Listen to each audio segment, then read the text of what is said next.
और यार comment box में बताओ यार कि नया डोमेन वगैरह लेकर के काम कर रहे हो तो कैसा रिजल्ट मिल रहा है, इंडेक्सिंग वगैरह का इशू आ रहा है कि क्या हो रहा है। देखो इंडेक्सिंग का तब तक मैं थोड़ा सा बताना चाहूंगा, बहुत सारे लोगों को इंडेक्सिंग का इशू आ रहा है, इसके ऊपर मैंने एक डेडिकेटेड वीडियो ही बना दूंगा। तो यार इंडेक्सिंग का इशू यार तभी सॉल्व होगा, आप नया डोमेन लेकर के सिर्फ ऐसे ही इस पे कंटेंट लिखते चले जाओगे और उसको प्रमोट नहीं करोगे ना, तो भाई नहीं इंडेक्स होने वाला। प्रमोशन जरूरी है, भले ही थोड़ा सा, मैं तो थोड़ा सा अगर बोलूंगा ना कि यार जैसे गूगल में कुछ फ्री क्रेडिट वगैरह भी देता था ना एड वर्ड चलाने के लिए, तो चला लो यार। क्योंकि अब क्या है ना, ऐसा नहीं है कि डोमेन नेम लेंगे और उसको हम सर्च कंसोल में सबमिट कर देंगे और वो इंडेक्स होने लगेगा। भाई थोड़ा सा हिसाब किताब जो है वो अब अलग है। और एक भाई है, उनको जो है वो हम लेते हैं। हेलो, हेलो अस्सलाम सुदीप जी, क्या हाल वालेकुम। है? मैं ठीक, आप सुनाए कैसे हैं? बढ़िया। आप पाकिस्तान से हो? जी जी बिल्कुल, मैं पाकिस्तान से हूँ। बताइए। काफी टाइम से मैं सोच रहा था लाइफ ज्वाइन करने का। आज बाहर निकला हम्म हुआ था थोड़ा, तो मैंने बोला चलें ज्वाइन कर लेते हैं आपको। हम्म तो कुछ अपना एक्सपीरियंस शेयर करिए, मतलब कभी क्या चल रहा है, कितना टाइम से ब्लॉगिंग कर रहे हो, कुछ सक्सेस मिली, मैं नहीं मिली? मैं ब्लॉगिंग कर रहा हूँ तकरीबन 8 साल से। मैं 8 साल 2017 से में कर रहे हो? शुरू किया। जी बिल्कुल। अच्छा। 2017 में मैंने शुरू किया था। यूट्यूब पे वीडियोस देख देख के, छोटी छोटी सी वीडियोस देखता था, क्योंकि प्रॉपर कोर्स तो तब होते नहीं थे। उसके बाद मैंने ब्लॉग स्पॉट से शुरू किया, कॉपी कंटेंट वगैरह किया, लेकिन उससे कोई भी हम्म रिजल्ट वगैरह नहीं मिला। उसके बाद जो है ना, एक कीवर्ड मुझे मिला, क्योंकि मैं कीवर्ड हम्म रिसर्च में थोड़ा सा अच्छा हो गया था। तो आपको पता हम्म होगा काइन मास्टर मॉड एपीके करके एक बड़ा फेमस था। तो बड़ा वो कीवर्ड फेमस है। मुझे मिल गया था, और इत्तेफाक हम्म से वो कीवर्ड मेरा रैंक भी हो गया पहले पेज पर। तो डोमेन अच्छा, मैंने खरीद ली थी, ब्लॉगर पे वेबसाइट बनाई और वो रैंक हो गई। ये मैं कितने टाइम पहले की तकरीबन, बात है?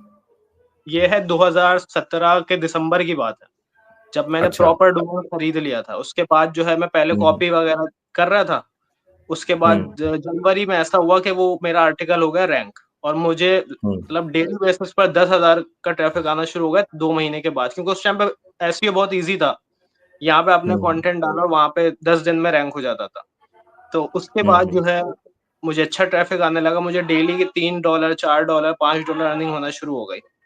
उसके बाद अच्छा। मैंने मज़ीद कीवर्ड रिसर्च करी, तो उसपे मुझे 10 वर्जन्स मिले काइन मास्टर के, जो आपको अगर पता ही होगा, Kine Master prime, Kine Master lite, हम्म इस तरह के बहुत सारे हम्म काइन मास्टर के मैंने सारे जो है, एक आर्टिकल मेरा रैंक हो गया। मुझे समझ आ गया हम्म कि बस अब इसी तरह से रैंकिंग करनी है। वो मेरा पहला आर्टिकल था जो रैंक हो गया। फिर मैंने सारे हम्म आर्टिकल्स एपीके पर उठाए, सब बनाए, और मेरा जो है 1 महीने के अंदर, मतलब आप कह लें मिलियंस ऑफ ट्रैफिक मैंने अचीव कर लिया, और अच्छा। काफ़ी तो ज़बरदस्त थोड़ा मेरी अर्निंग। थोड़ा सा इस टॉपिक के ऊपर बात करते हैं कि तो ये जो आपने आर्टिकल डाले थे काइन मास्टर के, वो सिंगल उसी एक डोमेन पर ही सारे डाले थे जो भी काइन मास्टर के वर्जन थे? नहीं, बिल्कुल एक डोमेन पर। डोमेन भी एग्ज़ैक्ट मैच नहीं था, वो मेरे अपने नाम से, हम्म एक फैमिली नेम होता है, सुरनेम जो होता है, वो था, और उसके साथ हम्म टैग लगा हुआ था। तो उसपे मैंने सारे आर्टिकल्स डाल दिए। वो आज तक अभी भी अर्निंग करती है वो वेबसाइट। उसके अच्छा। बाद मैंने और वेबसाइट्स बनाई, रिंगटोन वेबसाइट बनाई, बना-बना के अच्छा। बेची। वो काफ़ी जो है, हम्म तकरीबन आप कह लें टोटल मैं $1 लाख तक का जो है जब से अब तक कमा चुका, ऑर्गेनिकली, कोई आर्बिट्राज वगैरह ये सब करके नहीं। अच्छा, तो ये तो मतलब कि 8 साल में सही है, मतलब एक डिसेंट अमाउंट है। बहुत सारे लोग तो क्या है ना, जॉब वगैरह करके भी भाई यहाँ तक जो है वो नहीं पहुंच पाते। काफी मतलब कि अच्छी खासी जॉब की मैं बात कर रहा हूँ। तो ये तो खैर पावर है कि कोई एक वेबसाइट, कोई एक टॉपिक अगर अच्छा चल जाता है ना, तो उससे बहुत अच्छा अर्निंग हो जाता है। अगर हम ये काइन मास्टर मॉड एपीके वाले की बात करें, तो उस एक वेबसाइट से आपने तकरीबन कितना अर्न करा होगा? एक वेबसाइट से अब तक अगर लगाएँ तो, क्योंकि अब एडसेंस आपको पिछले 3 साल से पहले का तो स्टैट्स नहीं दिखाता। जो पिछले 3 साल के हम्म। स्टैट्स वो मुझे दिखाता है, वो तकरीबन $33,000 के दिखाता है। और उससे पहले तो ते- मैं ट्रेंड करता था काइन मास्टर पे।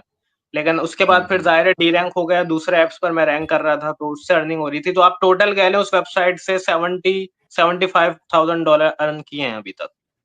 अच्छा, तो अभी ये मॉड एपीके वाला का मतलब क्या चल रहा है मार्केट में? अब इस तरीके की वेबसाइट चल रही है, रैंक हो रही है, या आप गूगल इन सब चीजों को प्रायोरिटी नहीं दे रहा है? मेरे हिसाब से तो बिल्कुल दे रहा है, क्योंकि वो मेरी वेबसाइट अभी तक हम्म मेरे पास है, और मैं अभी भी काम कर रहा हूँ, और अथॉरिटी भी बहुत है। कोई भी मैं हम्म लो कंपटीशन कीवर्ड अगर अपलोड करता हूँ, तो 2 दिन में वो पहले पेज पे मेरी वेबसाइट रैंक हो जाती है, क्योंकि अथॉरिटी बहुत है उसकी। वो 7 साल एक क्योंकि आप, लंबा अरसा है। हाँ, क्योंकि आपका डोमेन का एक काफी मतलब कि एक एज भी हो चुका है, उस पर ट्रैफिक आया, तो ऑर्गेनिक लेवल पर मुझे लगता है काफी सारे उसके बैकलिंक वगैरह भी बन गए होंगे अदर अदर बिल्कुल ऐसे। वेबसाइट्स में। हाँ, तो इससे इसीलिए क्या होता है ना, मुझे लगता है ना कि कोई एक वेबसाइट लो ना, तो एक डोमेन को लेकर के उसे लॉन्ग टर्म तक होल्ड करो, क्योंकि मार्केट में होता क्या है ना, अगर आपका वो डोमेन में थोड़ा बहुत भी ट्रैफिक आने लगता है ना, तो उसके ऑर्गेनिक लेवल पर बैकलिंक बनते चले जाते हैं, तो वो एक ना काफी ज्यादा हेल्पफुल रहता है। फिर आगे जाकर के आपको कोई भी अगर लो कंपटीशन चीज मिल रही है ना, तो कोई एक बंदा नया डोमेन लेकर के अगर करने जाएगा और आप करोगे ना, तो जाहिर सी बात है उसमें प्रायोरिटी मिल जाती है। गूगल तो फिलहाल इसी तरीके से काम कर रहा है, जो ट्रस्ट वर्दी वेबसाइट है, जिनका कह सकते हैं ना, जिनकी अथॉरिटी गूगल में अच्छी है ना, उनको वो ज्यादा प्रायोरिटी दे रहा है। ऐसे ही वो बीच में मैंने उसको फ्लिपा पे भी लिस्ट किया था, लेकिन फ्लिपा पे उसकी कोई हम्म 8-9 हज़ार डॉलर की जो है इवेल्युएशन आई थी, बट मैंने उसको सेल नहीं किया। मुझे अंदाजा था कि 2 साल में तो इससे ज्यादा मैं खुद ही कमा लूंगा। फिर हम्म। उसके बाद काफी थोड़ा सा भी वेबसाइट बनाई। जी। बताइए बताइए बताइए। अभी उसके बाद काफी वेबसाइट्स बनाई, रिंगटोन की बनाई, और ये सारी ये काफी हम्म हिट हुई हैं अभी मेरे हिसाब से। जो मेरी अपनी एक पर्सनल वेबसाइट थी, उस पे भी लोगों के हम्म साथ मैंने कंटेंट शेयर करता हूँ, और वो भी काफी रैंक करी। मतलब जितनी वेबसाइट्स बनाई है उनसे मैंने बहुत कमाया, और रैंक क्योंकि एसईओ पे कमांड हासिल हो गई थी, और तो सबसे बहुत हम्म कमाया। लेकिन अभी जो मैंने देखा है कि मॉड एपीके बिल्कुल परफेक्ट काम कर रही हैं। रिंगटोन हम्म वेबसाइट्स डी रैंक हुई हैं सारी मेरी, और मेरी एक पर्सनल हम्म वेबसाइट इंडेक्सिंग हो रही है बट रैंकिंग में नहीं आ रही। मे बी कोई इशू की वजह से हिट हो गई होगी, लेकिन अभी तक उनको मैं रिकवर नहीं कर पाया। कोशिश कर रहे हैं, बाकी देखते हैं, क्योंकि बस उसका जो डायरेक्ट ट्रैफिक एक ब्रांड की वजह से बन गया। क्योंकि मेरे अपने हम्म पर्सनल वेबसाइट के जो सर्चेस हैं नेम के, वो भी कोई 10,000 20,000 में चले गए हैं। तो वहां से डायरेक्ट हम्म। ट्रैफिक आता है तो आता है, अदरवाइज इंडेक्सिंग भी हो रही है लेकिन रैंकिंग नहीं हो रही। ये थोड़ा इशू मेरे ख्याल में कोई गूगल अपडेट के बाद हुआ। तो ये जो रिंगटोन वाली वेबसाइट होती थी, इसमें कभी कॉपीराइट वगैरह नहीं आता था? कॉपीराइट वगैरह वो कैसे हैंडल करते थे, क्योंकि कंपनियां तो बहुत सारा कॉपीराइट मारती हैं इस तरीके की वेबसाइट पे। रिंगटोन पे हाँ बिल्कुल आती थी। ये जितने टी तो सीरीज के जितने भी सॉन्ग्स हम्म की अगर आप रिंगटोन लगाते तो उनके कॉपीराइट आते थे। फिर उसको ये कर हम्म देते, रिमिक्स कर देते थे उसका जो अच्छा। बिल्कुल आवाज तेज कर दी और आवाज को हम्म। स्लो कर दिया, तो फिर उसके बाद ये है कि इशू सॉल्व हो जाता। रिंगटोन्स पे इतने नहीं आए कॉपीराइट, मॉड एपीके पे बहुत हम्म। आते थे। अच्छा, तो मॉड एपीके वाले पे जब आता था तो उसके लिए क्या सोल्यूशन निकालते थे आप? उसको फिर हम फाइल बैक कर देते थे कि हमने कोई ऐसा जो है आपका नहीं किया। अगर आप उसकी डाउनलोड लिंक चेक करें तो वो फ्री वर्जन ही है एक तरह से, उस पे कोई प्रीमियम अच्छा वर्जन अच्छा। नहीं। तो वो फिर वो हम्म। वापसी रिटर्न हो जाता।